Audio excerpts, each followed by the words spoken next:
Bom, nós falamos a respeito já temos tratado a respeito de algumas questões, né, a respeito ah, daquilo que a palavra de Deus trata a respeito de salvação, já falamos a respeito de salvação, falamos também as ordenanças para a igreja, o batismo e a ceia do Senhor, que inclusive vamos ter nessa manhã e também à noite a celebração da ceia do Senhor. Falamos a respeito da importância da igreja local, o quanto a igreja é importante, e parece que muitos ainda não se deram conta da importância da igreja local.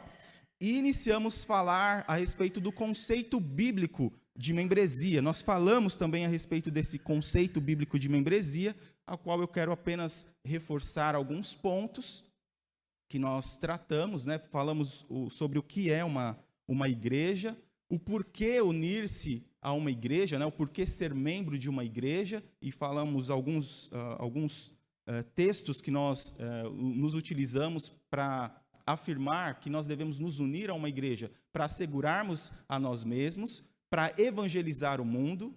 Esta é a função que Deus determinou para a igreja, para denunciar falsos evangelhos e para glorificar a Deus.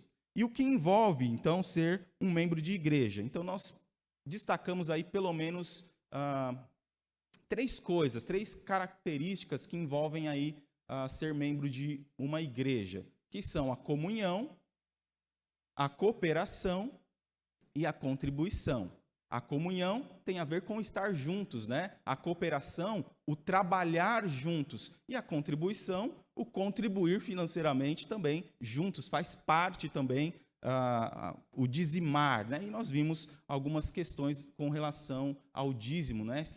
Que nós entendemos ser algo bíblico, né? Falamos também a respeito dos deveres do crente em relação ao pastor, que é sujeição, e essa palavra incomoda muita gente, né, por ter um entendimento pejorativo, né, na nossa cultura. Consideração, também o pastor deve ser alguém que deve ser considerado, e também o sustento, é um dever também do crente para com o seu pastor, o sustento da pessoa do pastor. E aí nós começamos a falar sobre os oficiais da igreja, ou seja, quem são aqueles que Deus separou, que Deus comissionou para a liderança eclesiástica, para a liderança dentro da igreja. E dentro deste aspecto, né, nos nossos dias principalmente, nós temos visto se levantar pastoras, diaconisas. Seria isso bíblico? E nós vamos tratar a respeito também dessa questão, né? Nós paramos exatamente nesta parte, iríamos entrar nessa parte do ministério da mulher dentro da igreja do Senhor Jesus. Com relação ao que a palavra de Deus nos ensina, ela vai trazer alguns requisitos para que alguém seja pastor. Lá em 1 Timóteo, capítulo 3, que eu convido você a abrir comigo, nós temos ali os requisitos, né? Tanto em 1 Timóteo quanto em Tito, nós temos esses requisitos. E Paulo começa escrevendo a Timóteo, dizendo que fiel é a palavra, e vai dizer que se alguém deseja o episcopado, né, o pastorado, o bispado, o presbitério, excelente obra almeja. E ele vai continuar. É necessário, pois, que o bispo, e aí ele começa a dar as características, que ele seja irrepreensível. O que é alguém irrepreensível? É alguém que não falha? Não. Mas é alguém que é respeitado. Então, o bispo precisa ser uma pessoa que é respeitada, que tem o respeito da sua comunidade. Alguém que você olha e diz, olha, essa pessoa aí vive aquilo que prega aquilo que vive. Esse é o sentido de irrepreensível. Pastor deve ser marido de uma só mulher. Aqui algumas questões, né? Alguns entendem que quando Paulo diz isso, né, que é necessário que ele seja esposo, né, o marido de uma só mulher, alguns vão entender isso como sendo relacionado à fidelidade. certamente está relacionado à fidelidade, eu ser fiel, né, o pastor ser fiel à sua esposa, mas eu entendo que vai muito além disso. O pastor deve ser marido de uma só mulher, é o que o texto aí vai nos mostrar. O que mais que ele vai dizer aqui?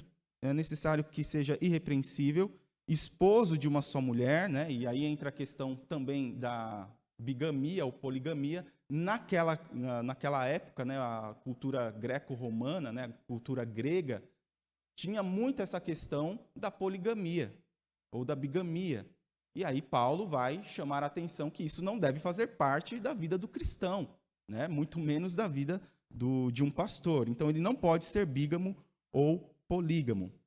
Ele deve ser sóbrio ou moderado, né? Um homem que que não age de um modo impetuoso, né? Ou precipitado. Ele deve ser uma pessoa equilibrada. O pastor deve ser alguém equilibrado. O pastor deve ser sensato ou controlado, ou seja, um homem confiável, alguém prudente, alguém disciplinado, discreto, né? Discreto, o pastor deve ser discreto. O pastor deve ser alguém também respeitável, alguém em cuja vida não haja desordens, né? Alguém que realiza os seus deveres com seriedade, com disciplina. Deve ser também hospitaleiro, então deve ser alguém que busca amparar aqueles que precisam de apoio, de ajuda, é alguém hospitaleiro. Deve ser alguém também apto para ensinar, e este apto para ensinar tem relação com tanto ser ensinável, quanto também ensinar. Ao mesmo tempo, ele é ensinável, mas ele também ensina. Então, o pastor deve ser alguém apto para ensinar, demonstrar essa habilidade, né, para o ensino da palavra de Deus, comunicar os ensinos da palavra de Deus. Não deve ser, o pastor não deve ser apegado ao vinho. Da mesma forma, naquela cultura, existia essa tendência, né, ao vinho. Era algo comum tomar vinho. E aí Paulo vai dizer, né, que o pastor, né, o bispo, aquele que almeja o episcopado, não deve ser apegado ao vinho, né? Ele não pode ser alguém que, mesmo eventualmente, fique bêbado. Imagina, irmãos, que situação, né?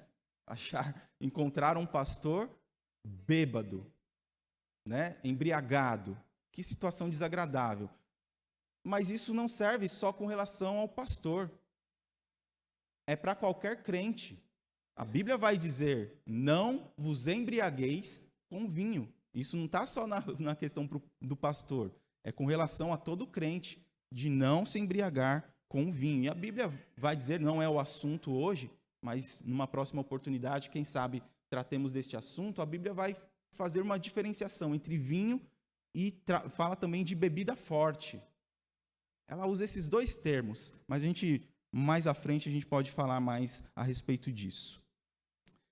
Outra característica que mostra aí é que o pastor não deve ser violento, ou seja, não pode ser do tipo brigão, né, que ameaça, que agride aos liderados. Então, se você vai escolher um pastor, uma boa forma de testá-lo, põe ele lá num campo de futebol. Esse é o melhor teste que tem. Põe lá no campo de futebol, você vai saber se ele é brigão, se não é. Põe lá no campo de futebol, numa quadra, que você vai ver.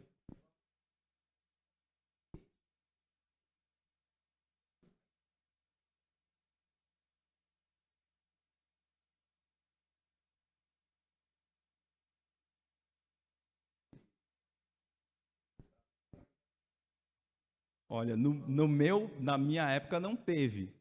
O que eu ouvia anteriormente era na aula de hermenêutica, aliás, de homilética. Homilética é a arte da pregação. Então, aos alunos é dada a oportunidade de pregar. Precisa, né? Faz parte de pregar. E eu ouvia histórias, né, de um professor anterior que aí o aluno estava lá pregando, aí ele apagava a luz, né? Então, se o cara não tivesse o esboço na mente, acabou a mensagem, né? Então, apagava a luz, entrava se fingindo de bêbado, aí atrapalhava tudo. Isso eu ouvi falar. E tinha gente que... Eu ouvi histórias de um aluno que saiu do sério completamente, pegou cadeira para ir para cima do professor. Eu falei, meu Deus. Então, daí você já tem uma ideia, né, dessa questão aqui do ser violento ou não, né? Mas essa questão de fazer um jogo é uma boa ideia, mas não...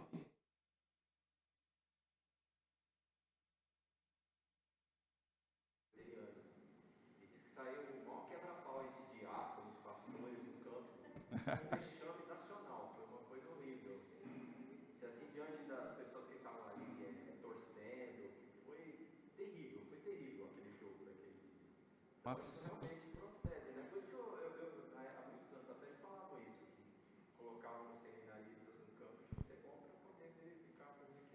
olha, é um bom processo de avaliação, né? Mas, pelo menos, eu não passei por esse processo. Uma outra característica, ele não deve ser avarento, né? Então, não pode ser alguém amante do dinheiro. Zóio de cifrão, né? Como diz o outro. Não pode ser alguém avarento, alguém que busca obter lucro de uma forma desonesta. Ele deve governar bem o seu lar. Então, aqui nessa lista, até agora, a gente já tem pelo menos duas características que já nos vão delinear, já vão dar um norte para nós com relação à questão do ministério pastoral feminino, se ele é bíblico ou não. Já começa dizendo que o bispo, né, o versículo diz, é necessário, pois, que o bispo, não fala bispa, enfim, fala bispo, seja irrepreensível, esposo de uma só mulher. Até onde eu sei, para ser esposo de uma mulher, precisa ser o quê? Homem. Essa outra característica, deve governar bem o seu lar. A quem Deus, lá no princípio, Gênesis capítulo 1, Gênesis capítulo 2, a quem Deus deu a responsabilidade de governar o lar, de ser o cabeça do lar? Homem. Então já temos pelo menos duas características aqui que já nos dão um norte, ok? Então ele precisa governar bem o seu lar. E essa palavra governar, muito mais do que liderar, tem a ver com cuidado, tem a ver com proteção, tem a ver com direção do seu lar. Então alguém que não cuida do seu lar, que não sabe proteger o seu lar, que o seu lar não tem uma direção, não vai servir para cuidar da casa de Deus. É o que o Paulo vai dizer aqui, né? Modesto, hospitaleiro, apto para ensinar, não dado ao vinho, cordial, inimigo de conflitos, não avarento, que governe bem a própria casa, criando os filhos sob disciplina com todo o respeito. E aqui, essa criação de filhos, aqui a palavra usada aqui para filhos, não se relaciona com filhos já casados, filhos que já têm a maturidade, já estão fora do contexto ali daquela casa, mas os filhos que ainda estão sobre a égide, a liderança dessa pessoa. Pode, claro.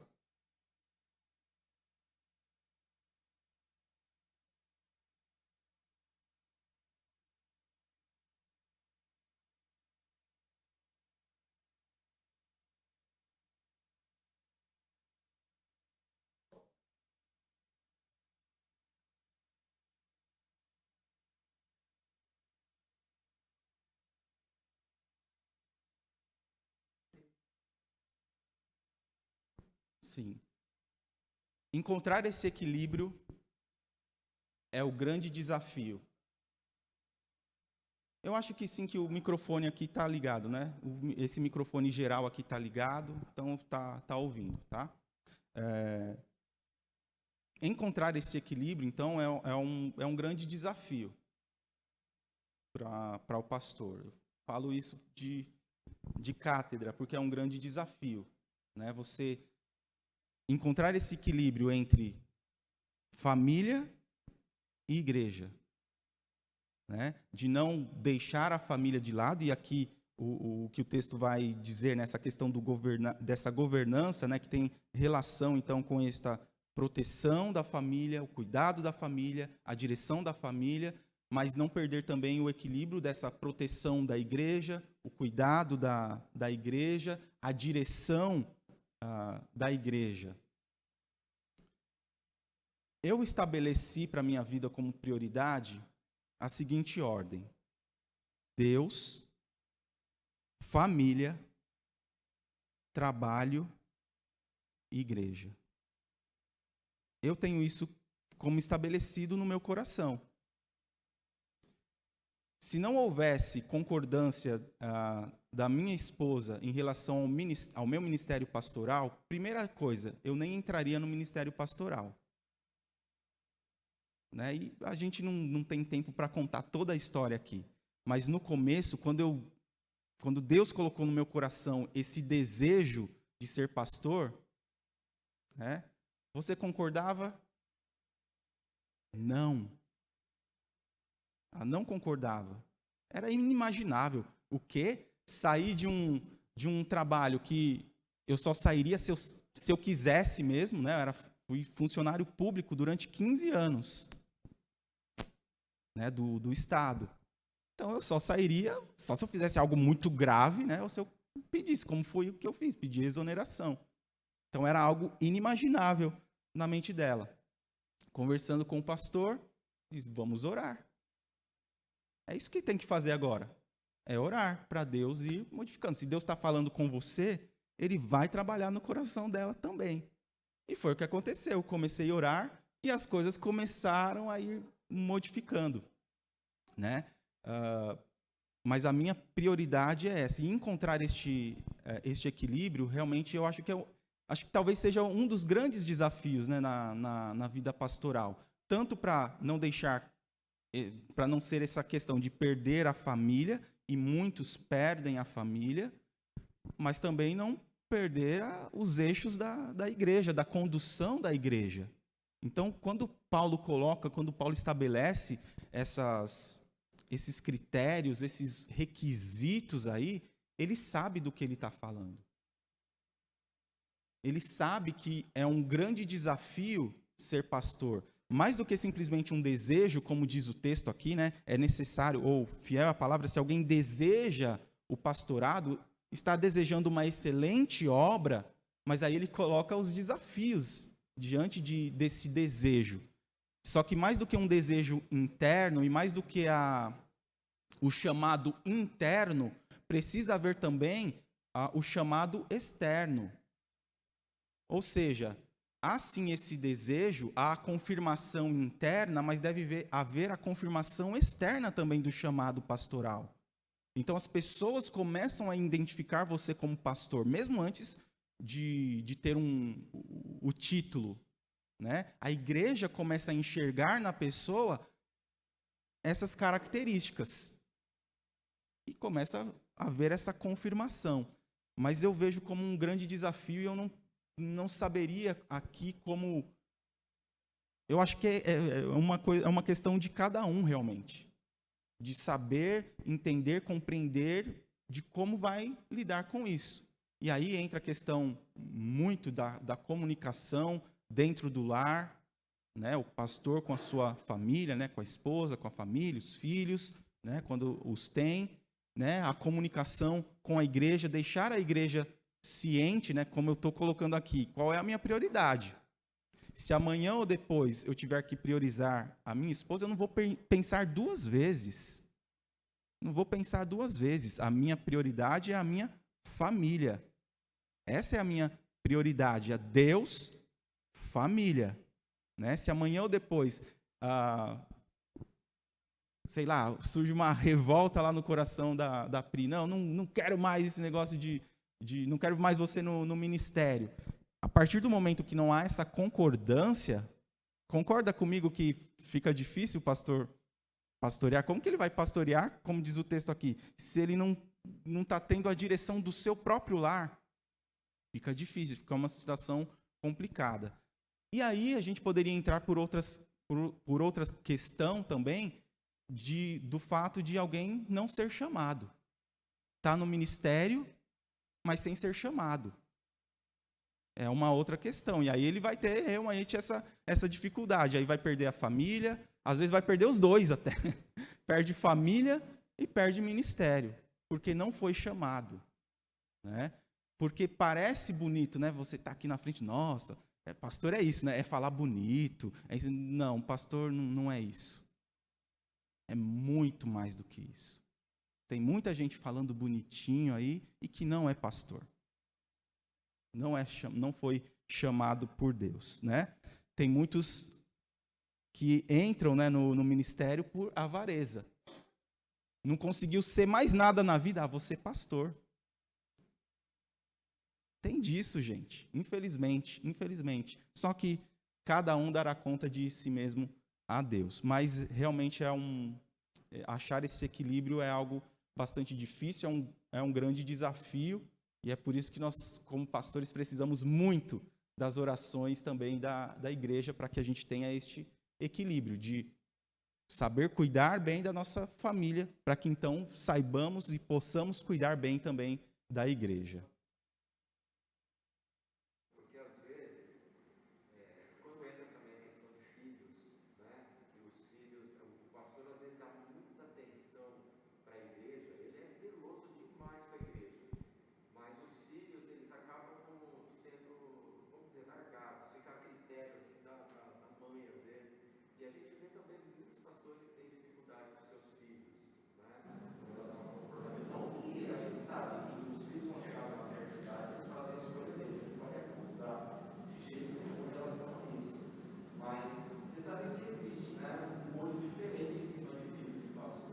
Sim, eu sofri isso. Você passou por isso.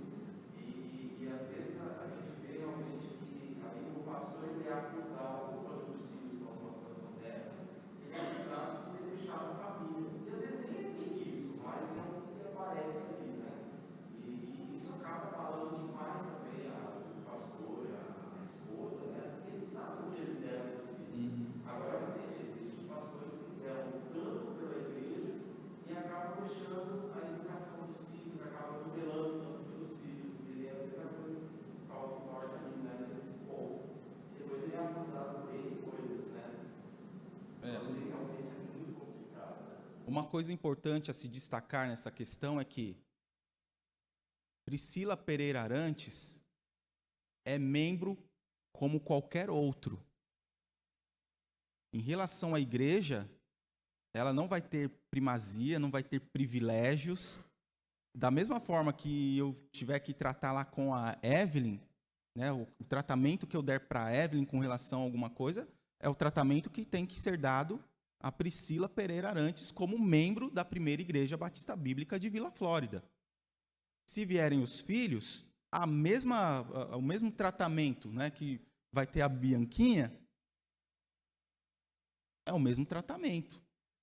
E a igreja precisa ter, aí é que é a questão, né? A igreja precisa ter esta visão, né, de que é um membro como você, que sofre dramas, às vezes maiores, que tem dramas, que tem dificuldades, que tem sofrimentos, assim como você.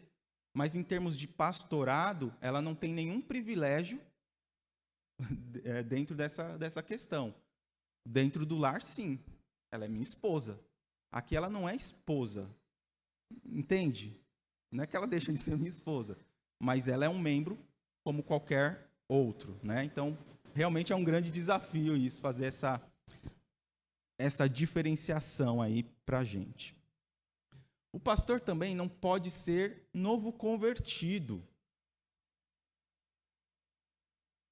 E certamente este ponto aqui, imagina alguém novo convertido, né? Se você quer conhecer alguém,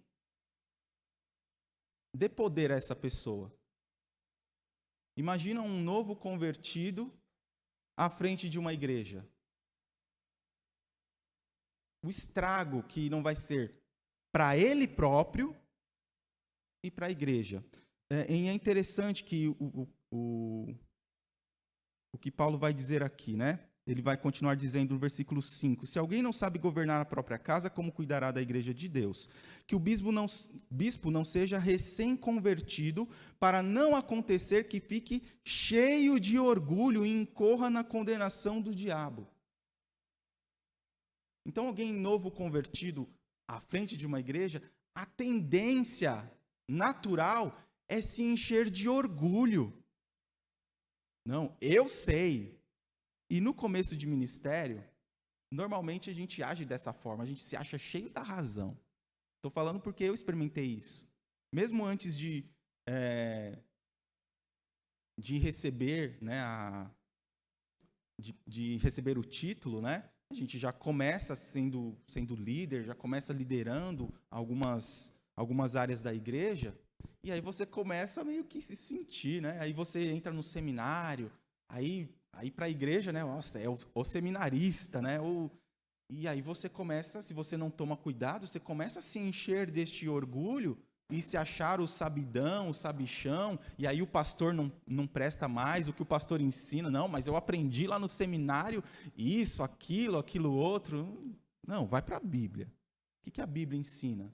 Né? Entre outras coisas, né, a gente falou ali, a sujeição ao seu pastor. Então, mesmo que você discorde, né, não concorde com alguma coisa, mas a gente precisa sempre tratar na linha do respeito. Né? Então, ele não pode ser um novo convertido. O pastor deve ter bom testemunho dos de fora. Então, os incrédulos que observam a vida do pastor precisam olhar para ele e achar alguém ali, uma figura de uma pessoa digna, né? De uma pessoa honesta. Imagina o incrédulo olha para o pastor e o pastor está devendo lá o seu Zé do boteco, lá da padaria, está devendo lá no... Enfim, coisas, né, que podem acontecer. Então, os incrédulos observam a conduta dos cristãos e com a luz do senso natural da pessoa, o senso ético, né, conseguem detectar, né, aquilo que está fora. Em outras palavras, as pessoas sabem como um crente deve se portar. As pessoas sabem, elas têm esse senso ético, né, de coisas que elas esperam ver num crente, na figura de um crente. Muitos não querem ser crentes, mas sabem como que um crente deveria se portar. Então, eles olham isso também na vida do pastor e querem enxergar isso. Se não enxerga, é um grande espaço aí para acusações. O pastor também, de acordo aqui com Paulo falando ao Timóteo, ele deve ser amigo do bem, justo, consagrado. Amigo do bem é o homem que ama o que é bom e pratica aquilo que é bom. O justo é aquele que observa os preceitos divinos, né, os preceitos da palavra de Deus, e cumpre esses preceitos e cumpre também as leis humanas. Muitas vezes, e nesse tempo que nós vivemos aí, houve muita divergência, né, com relação, por exemplo, à questão de fechar igreja, não fechar igreja. Teve pastor que decidiu não fechar a igreja, ficou o tempo todo de pandemia funcionando a igreja, enfim, mas foi dado uma lei, foi dado um decreto, e toda a autoridade, né, foi dada por Deus, designada por Deus, diz as Escrituras, enfim. Mas, como eu já disse, cada um vai dar conta. Ele, então, observa os preceitos divinos, cumpre as leis humanas, sempre andando de forma reta em ambos. O indivíduo consagrado é o homem santo, separado, né, livre de iniquidade. Né? Não é que ele está isento de pecar, mas é que ele vai não pecar conscientemente. Iniquidade, essa palavra iniquidade, eu vejo como um pecado consciente. É alguém que sabe que determinada coisa é pecado e mesmo assim vai em frente. É isso que, no meu ver, a Bíblia chama de iniquidade. E que ele também é alguém devoto, alguém piedoso diante de Deus. Nós já falamos sobre os deveres, as responsabilidades do membro em relação ao pastor. Mas há deveres também do pastor no trato com a igreja. Há responsabilidades também, de ambos os lados, né? E este cargo pastoral na igreja de Deus, ele é designado no Novo Testamento por 3 termos distintos, mas que se referem à mesma função: pastor, presbítero e bispo. Não são funções diferentes, não é uma hierarquia de funções, é a mesma função. A Bíblia usa esses termos de forma intercambiável. Ora vai usar pastor, presbítero, bispo, mas é a mesma função, ok? Então, cada um destes termos vai simplesmente destacar diferentes aspectos do pastorado, diferentes aspectos das funções que o ministro de Deus deve exercer junto ao povo de Deus. Então, o pastorado, esse termo, que é o mais abrangente, né, desses 3, vai realçar essa tarefa, né, de proteger, de dirigir, de cuidar do povo de Deus, né, apacentar o rebanho de Deus, né, e todo crente precisa de alimento para a sua alma, precisa ser alimentado pela palavra de Deus. E esse ofício de pastor está entre aqueles que Deus instituiu para isso, para fornecer o alimento para os crentes. Presbítero, esse termo vai estar ligado então à tarefa do ensino, do pastorear, do liderar. Presbítero tem a ver com liderança, com autoridade. Tem a ver com autoridade. Então, autoridade para ensinar, pastorear, cuidar. Então, evoca essa figura do homem revestido de autoridade que realizava a tarefa de julgar demandas, né, entre os indivíduos que estavam em litígios. Também parece estar ligado à tarefa de receber recursos destinados ao auxílio dos carentes, né, indicando que os pastores são responsáveis por avaliar a real necessidade de cada um no momento da distribuição da ajuda material ofertada aos pobres na igreja. E em Atos 6, a gente vê ali homens que foram escolhidos com funções também para atender às necessidades das pessoas carentes. Então, aí a gente já entra no requisito também, ou os requisitos para ser um diácono. Então, nós já falamos, né, sobre isso, cuidar dos necessitados, participar dos processos disciplinares, né, dentro da igreja, funcionar como grupo de conselheiros para o pastor. O pastor também precisa de conselhos, precisa ter um grupo de bons conselheiros, e os diáconos têm esta função, devem ter esta função.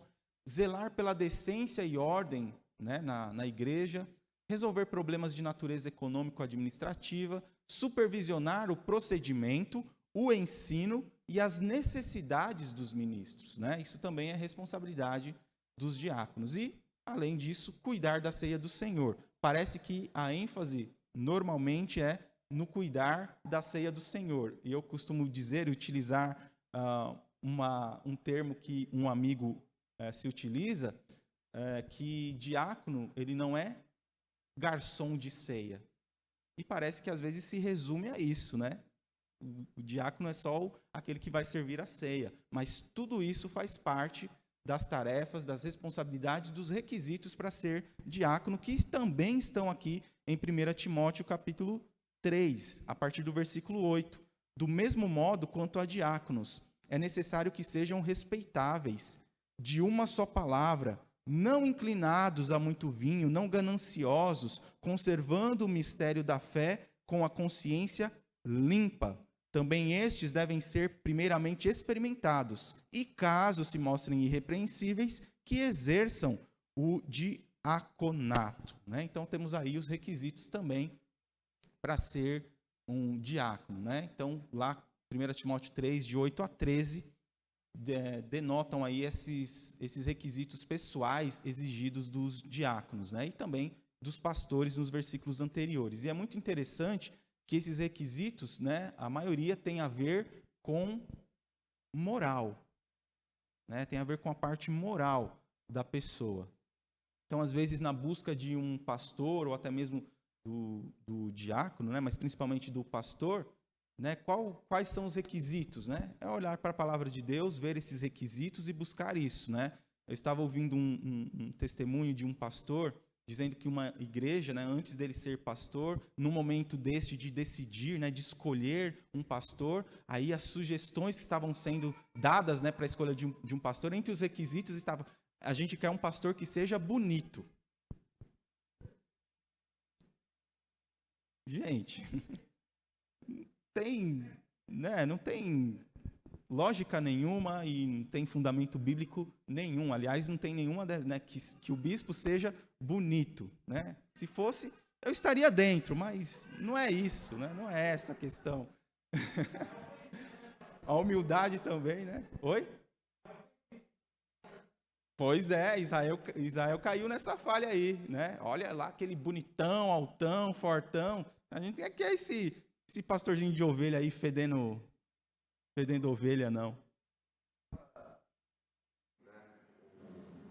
Falava exatamente da escolha do pastor, e ele falava assim que o pastor, na opinião dele, não podia ser gordo, podia ser gordo. Aí ele estava explicando por quê. Ele falou: você é uma pessoa que não consegue ter controle sobre a sua vida, que é um glutão, que é gordo demais.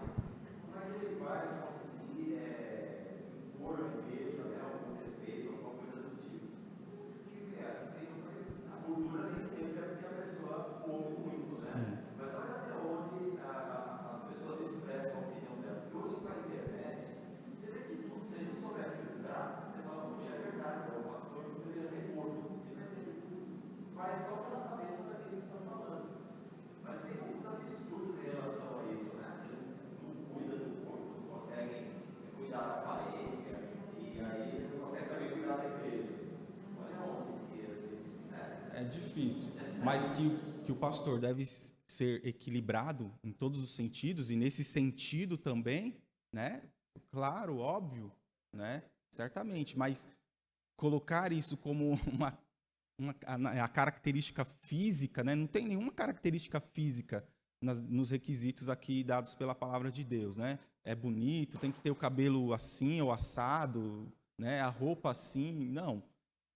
Todos relacionados ao caráter, né? É isso que deve ser buscar. Alguém que tenha caráter, que tenha uma boa reputação, habilidade em lidar com a palavra de Deus, né? E, obviamente, que manifeste o fruto do Espírito, né? Que manifeste a palavra de Deus. Sim.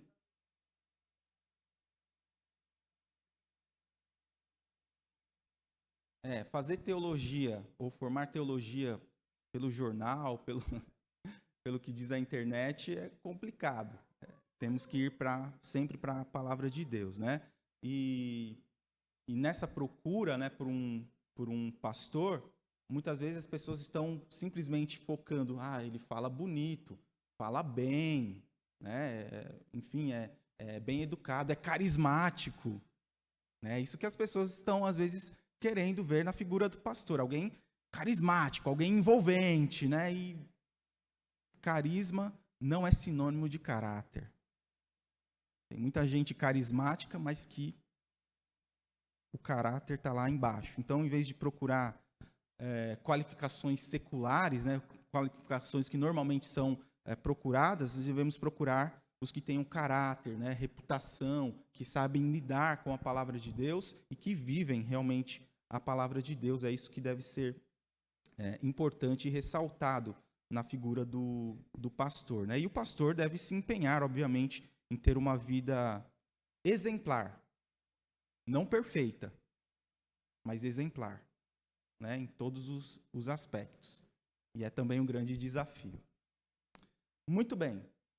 Então, essa lista de requisitos para os diáconos se encontra em 1 Timóteo, capítulo 3, versos 8 a 13. Então, é interessante que quando você compara, né, as listas, várias qualidades que devem fazer parte da vida dos pastores também são impostas à vida dos diáconos. E o bom diácono vai se tornar um homem de influência dentro da igreja, de respeito da comunidade em que ele ministra, né, que ele administra aí a sua tarefa, a sua responsabilidade. Bom, chegamos então ao ponto polêmico, eu diria, né, com relação ao ministério da mulher na igreja. Há muita discussão com relação a isso, né? O que seria o papel, ou qual seria o papel da mulher dentro das igrejas locais, né? Se a mulher pode assumir a função ou ministérios como pastoras, diaconisas, né? Que são chamados aí presbíteras, bispa e o nome que queira dar. A gente precisa ir, então, obviamente, o nosso fundamento está na palavra de Deus, né? O padrão de liderança espiritual, de liderança eclesiástica, de liderança dentro da igreja, adotado pela Igreja de Deus, é estritamente retirada do Novo Testamento, ou seja, da Bíblia. A gente não leva em conta, ou pelo menos nós aqui não vamos levar em conta, tendências modernas ou culturais, como o feminismo. Nós não levamos em conta o que a cultura diz, o que a cultura impõe, o que é sugerido pelo mundo. Nós vamos ficar com a palavra de Deus, ok? Então, a gente vai passar por alguns textos aqui para tentar entender um pouco mais essa questão. Então, a liderança é masculina. Do mesmo modo que era masculina a liderança espiritual da igreja no tempo dos apóstolos. Todos esses textos que estão aí descritos mostram como liderança eclesiástica, como liderança da igreja, homens. Isso tem a ver com incapacidade da mulher? De forma nenhuma. E Paulo, principalmente, né, o que mais escreveu sobre isso, ele nos dá algumas pistas, né, com relação a isso. Mas eu quero começar desde lá do princípio, indo lá para Gênesis. Gênesis capítulo 1.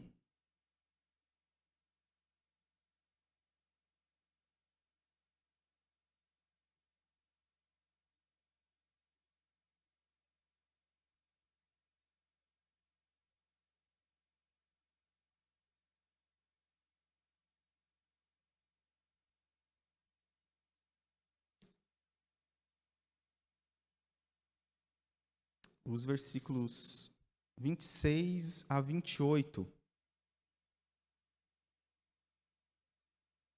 E Deus disse: façamos o ser humano à nossa imagem, conforme a nossa semelhança. Tenha ele domínio sobre os peixes do mar, sobre as aves dos céus, sobre os animais domésticos, sobre toda a terra e sobre todos os animais que rastejam pela terra. Assim Deus criou o ser humano à sua imagem, a imagem de Deus o criou, homem e mulher os criou. E Deus os abençoou e lhes disse: sejam fecundos, multipliquem-se, encham a terra e sujeitem-na. Tenham domínio sobre peixes do mar, sobre as aves dos céus, sobre todo animal que rasteja pela terra. Agora o capítulo 2, versos 18 a 25. O Senhor Deus disse ainda: não é bom que o homem esteja só. Farei para ele uma auxiliadora que seja semelhante a ele. Note, frise-se aí a palavra auxiliadora, ou em outras versões, ajudadora. Pode ser que você tenha aí na sua versão ajudadora, idônea, né? Auxiliadora idônea, ou seja, que seja semelhante a ele. Idônea é isso, alguém semelhante. Havendo, pois, o Senhor Deus formado da terra todos os animais do campo e todas as aves dos céus, trouxe-os a Adão, para ver que nome lhes daria. E o nome que ele desse a todos os seres vivos, esse seria o nome deles. O homem deu nome a todos os animais domésticos, às aves dos céus e a todos os animais selvagens. Mas para o homem não se achava uma auxiliadora que fosse semelhante a ele. Então o homem estava lá dando nome, né? O elefante, elefanta, girafa, girofo, e aí não achou, não dá. Então o Senhor Deus fez cair um pesado sono sobre o homem, e este adormeceu. Tirou-lhe uma das costelas e fechou o lugar com carne. E da costela que havia tirado do homem, o Senhor Deus formou uma mulher e a levou até ele. E o homem disse: esta, afinal, é osso dos meus ossos e carne da minha carne. Será chamada varoa, porque do varão foi tirada. Note que Adão deu nome aos animais e foi Adão que chamou Eva de mulher. Adão deu nome, essa aqui vai se chamar mulher. Essa aqui vai ser chamada varoa, porque foi tomada do varão. Isso é importante. Por isso, o homem deixa pai e mãe e se une à sua mulher, tornando-se os dois uma só carne. Ora, um e outro, o homem e a sua mulher, estavam nus e não se envergonhavam. Então, aqui, a gente vê nesse texto, enfatizando, né, que na criação, Deus criou homem e mulher de forma distinta. O homem foi diretamente do pó da terra. E a partir do homem, Deus formou a mulher. Da costela, né? Do lado do homem, criou a mulher. E em Gênesis 2, que nós acabamos de ler, fica claro também que Deus criou o homem para liderar, a mulher para ser a sua auxiliadora, a sua ajudadora. Isso faz da mulher menos que o homem? Faz a mulher ser menos ser humano que o homem? Não. E olha que interessante. A mesma palavra usada aqui para ajudadora, em relação à mulher, é o mesmo termo que é usado para Deus como nosso ajudador. Então, em nada tira o respeito, em nada tira a importância como pessoa da mulher, como ser da mulher. Então, como seres, homem e mulher são absolutamente iguais. Entretanto, Deus criou com características, com funções diferentes dentro do lar. Então, esse termo aí, ajudadora, é o mesmo que é usado em relação a Deus em algumas outras passagens das Escrituras. Então, isso prova que este papel de ajudadora, né, ou ajudador, é um papel glorioso, é um papel digno, né, tão digno que foi dado ao Todo-Poderoso. Então, a mulher não deve se sentir menosprezada ao ser chamada de auxiliadora, ou quando a Bíblia diz que a mulher deve ser submissa ao seu marido, ela não deve se sentir menos pessoa, ou um ser inferior. Não. Homem e mulher foram criados segundo a imagem de Deus. Ambos têm em si a imagem e semelhança de Deus. Claro que, ao longo da história, a gente vê abusos. E não é sobre isso que estamos falando. Né? Há abusos de autoridade, há o machismo envolvido, o feminismo envolvido, e a gente não se liga nisso. A gente vai ir para aquilo que a palavra de Deus nos diz. Depois de ter criado o homem, formado o homem do pó da terra, a mulher do lado de Adão, Deus deu uma ordem, né, ao homem. E ali foi a Adão que Deus deu esta ordem clara, expressa, de não comer do fruto da árvore do conhecimento do bem e do mal. Aí veio toda aquela tentação, aquela sedução, a mulher come do fruto, dá ao seu marido, ambos caem em pecado. E aí no capítulo 3, nos versículos 16 e 17, vem a sentença de Deus sobre o homem e sobre a mulher, né? Sobre a mulher e sobre o homem. O verso 15 diz: porém inimizade, falando a respeito da mulher, né? Porém inimizade entre você e a mulher, né? Falando lá para a serpente, entre a sua descendência e o descendente dela.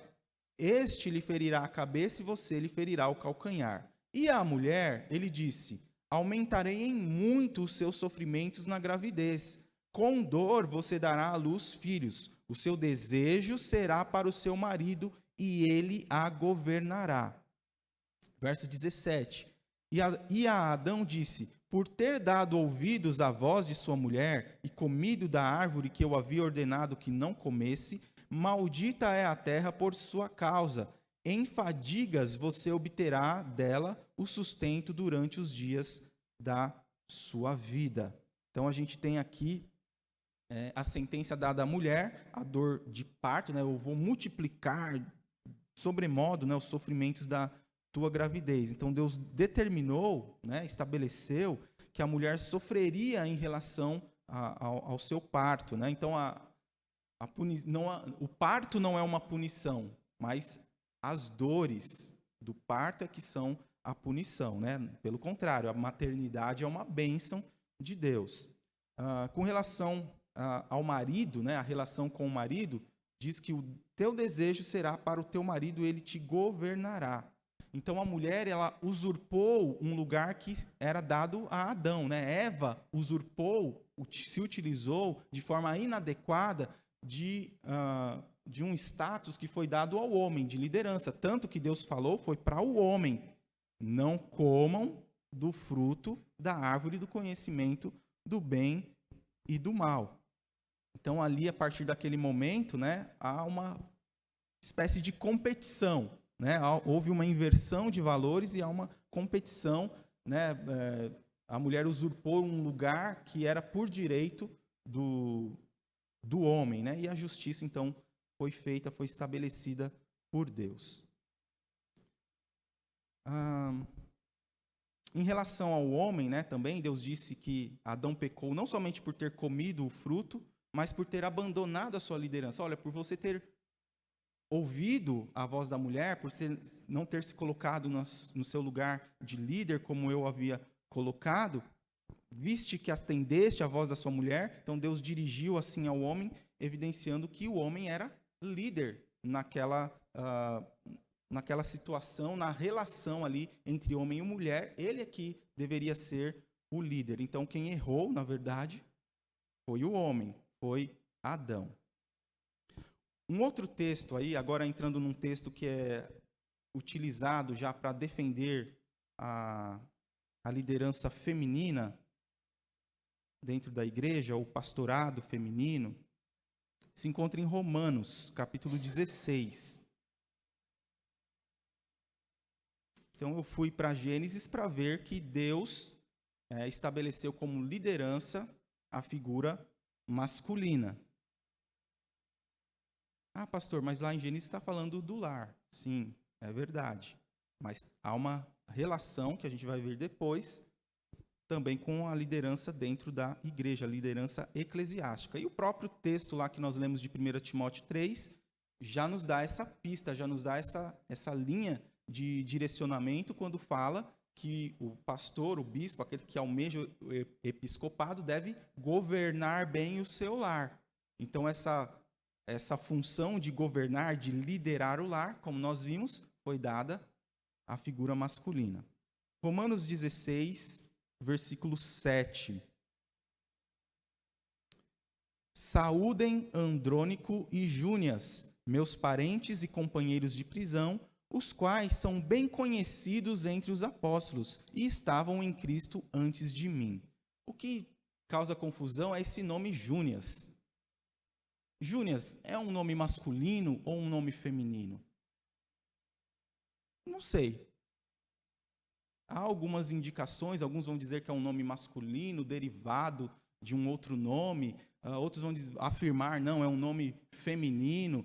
Mas o que causa dificuldade é o fato de algumas traduções, na minha está assim, que os quais são bem conhecidos entre os apóstolos. Alguém tem uma tradução diferente aí, versículo 7 de Romanos 16? Fala alguma coisa diferente aí? Essa é a versão que traz dificuldade. Lê tudo aí. Os quais são...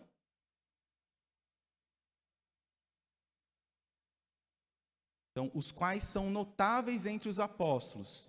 Essa versão aí traz a dificuldade em que sentido? Eles são notáveis entre os apóstolos, ou seja, eles fazem parte do apostolado. Então, se esse nome Júnias for um nome feminino, então ela estava entre os apóstolos. Mas essa versão aqui, ao meu ver, parece mais coerente com os originais, os quais são bem conhecidos entre os apóstolos. Então, eram pessoas que eram bem vistas no círculo apostólico. Não que eles eram apóstolos, mas que eles eram bem conhecidos, eram reconhecidos entre os apóstolos, pessoas bem vistas, bem quistas entre os apóstolos. Então, vendo dessa forma, independente se Júnias é homem, se é mulher, não era uma apóstola, tá bom? Assim penso eu. Uma outra coisa também importante aqui a respeito dessa palavra apóstolos, né? Mesmo que aqui que eles faziam parte dos apóstolos, a gente não pode esquecer que apóstolos tem o sentido restrito da palavra apóstolo, né? Que eram aqueles 12, né? E aí aos requisitos, né? Precisavam ter visto Jesus ressurreto, né? Caminhado com Jesus, enfim. Mas há o sentido mais amplo da palavra, que a palavra apóstolo quer dizer enviado. Então, alguém que é enviado com uma função. E nisso, uma mulher pode ser enviada com uma função também, com uma missão. O apóstolo dos nossos dias, se a gente pode dizer assim, seria um missionário, a figura do missionário. O apóstolo era um missionário pioneiro, era alguém que começava um trabalho onde não existia. Essa era a função de um apóstolo. E nesse sentido, de ser enviado, a gente tem, por exemplo, Barnabé sendo chamado de apóstolo. Ele estava entre os 12 escolhidos por Jesus? Não, mas foi chamado de apóstolo, nesse sentido, de que ele foi enviado. Né? Então, como ele foi enviado com esta missão primordial, né, de iniciar um trabalho. Então, nos nossos dias, se formos dizer esse termo apóstolo, tem relação com o missionário, não com a liderança eclesiástica, porque a gente, olhando para o Novo Testamento, é fácil perceber que os apóstolos foram dando lugar na liderança da igreja aos pastores, aos bispos, presbíteros, que é a mesma pessoa. Então, o apostolado deixou de ser a autoridade eclesiástica, passando para a figura do pastor. Então, o apóstolo é um missionário pioneiro, é alguém que começa um trabalho. E nos nossos dias, então, a figura do apóstolo pode ser comparada ao missionário, ao trabalho missionário que é feito.